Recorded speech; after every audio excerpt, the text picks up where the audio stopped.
बैलपोळा हा सण खरं तर खूप गावामध्ये छान प्रकारे साजरा केला जायचा. अगं आम्ही लहान असताना आमच्याकडं बैल होते, त्या बैलांना नावं पण होते. सकाळी सकाळी उठून त्या बैलांना आंघोळ घातली जायची.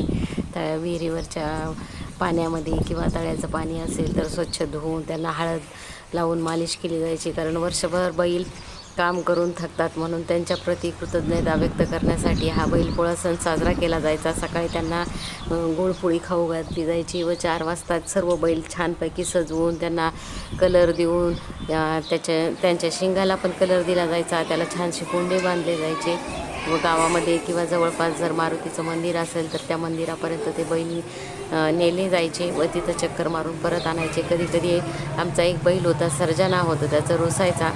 मग तो काही केल्या पोळी खात नसायचा. मग वडील हळूच जायचे, त्याच्या पाठीवरून हात फिरवायचे आणि मग तो पोळी खायचा. असं बऱ्याचदा घडायचं.